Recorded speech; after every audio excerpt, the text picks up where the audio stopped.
Seated. Brother Bankens, you don't look like a preacher. You ain't got no necktie on. But your necktie is not going to preach either. I want you to come and deliver us a word. Let's give Brother Bankens a wonderful hand. Just obey God, son. Just obey God. Praise the Lord, church. I do apologize for not being dressed for the occasion. I just drove in from Louisiana. I had no idea I was going to speak till just now. You got delivered from Praise Louisiana. the Lord. Praise the Lord.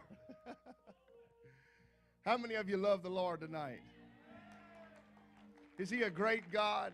Is He a good God? Is He a just God? My parents have, and my sister and my brother-in-law, they've all built houses on the golf course, so I decided I ought to take up playing golf.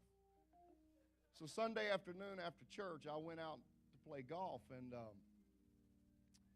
I was waiting on some people to tee off in front of me, and then there was another group right in front of me, and then me, and I was all by myself.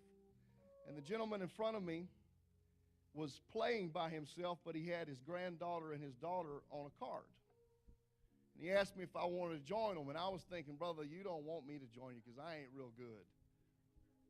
And I said, no. I said, I'm going to work on my swing. I said, I'll be taking my time, so I'll be all right. So they teed off, and then I teed off to the right. And to the left. And the group that was in front of me and then the gentleman, but the group of ladies that was in front of them were taking forever. So after the first hole, I ended up joining this man and his granddaughter and daughter. I had no idea who they were yet. And I had said hello to the girl and to the granddaughter, and they kind of stayed back and let us play, so not to disturb us while we were hitting. Not that it would matter for me very much, but when I got to talking to this man, I realized who he was. And then I realized who his daughter was. She was an old friend of mine. I grew up in school and all that with her and her sister. And I graduated high school with her sister. The younger sister was several years younger than us. After I graduated high school and was partying, I ran into this girl. And we partied a lot together. Did a lot of drugs together. And as soon as I realized who she was, Brother Cornwell, I had my hat and my sunglasses on. I walked over to her and I said, do you know who I am? And I could tell that there was something that was not, this was not the girl that I knew. There was something different with her. Something had happened to her. I thought that she had had a stroke by the way that her lip was moving. And please believe me, I'm burdened tonight. I'm not making fun of this girl at all. But then once I talked to her, it was almost as if she was, as if she was retarded. And I don't mean that in any kind of way. I really don't. And I asked her dad, I said, what happened to her? I said, what? He said, she went through the windshield of a car. She's got severe brain damage. And I said, oh my goodness. I said, I didn't know. He says, no. She went through twice. I said, I don't understand. He said, she went through the window one night, and God spared her life. She was in ICU for however long, and God spared her life and spared her mind. And he said, you know, Jonathan, he said, I was praying. He said, and I asked God, please, God, slow her down. Any way you can slow her down, slow her down. And he said, but I never dreamed it would be like this.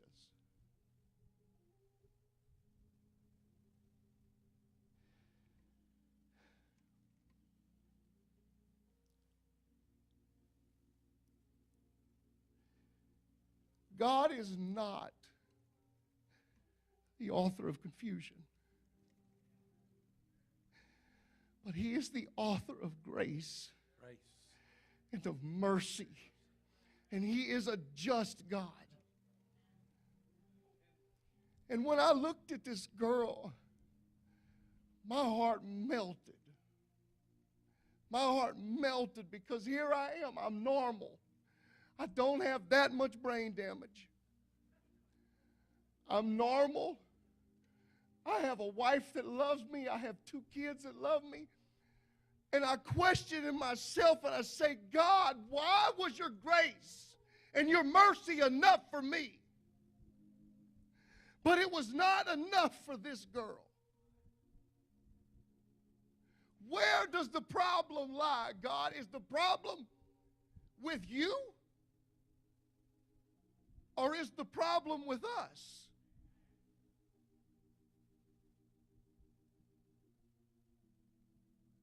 When you pray and when you seek the will and the face of God, and when He leads you somewhere and you hear that still small voice, there is no mistake in where you end up. But He has called you for a purpose.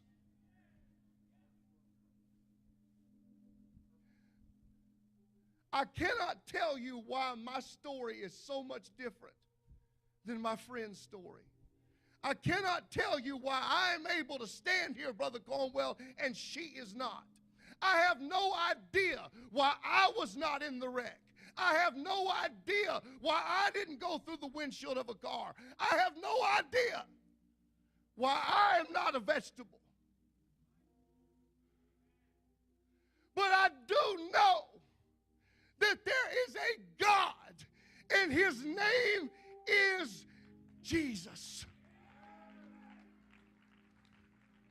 There is power in that name. There's authority in that name. There's healing in that name. There's deliverance in that name. There's rejoicing in that name. There is no shame in that name.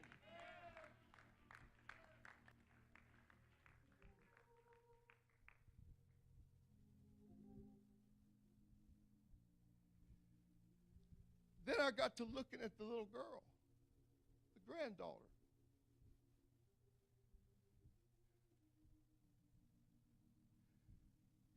I was there when she was born, Brother Cornwell. I was at the hospital. I was there. We were friends. She was not my girlfriend. She was my friend. And I look at this precious baby, and I say, my God, I now understand the purpose in this. No, it's not the way that her daddy would have wanted it. But when you look at the child, when you look at this beautiful little girl, everything starts to make sense. My God, I pray that the healing power and the authority of Jesus Christ will visit that home and visit that girl's brain and heal her body. But my God, Brother Cornwell, if He never heals her on this earth, that baby has a chance to come to an altar and say, God, I surrender. God, it's not going to take a windshield for me. God, it's not going to take a wreck for me. God, it's not going to take me getting put in the hospital and my life being spared very minutely. But God, I surrender. I surrender my mind. I surrender my voice. I surrender my mouth. I surrender my body. I surrender my thoughts.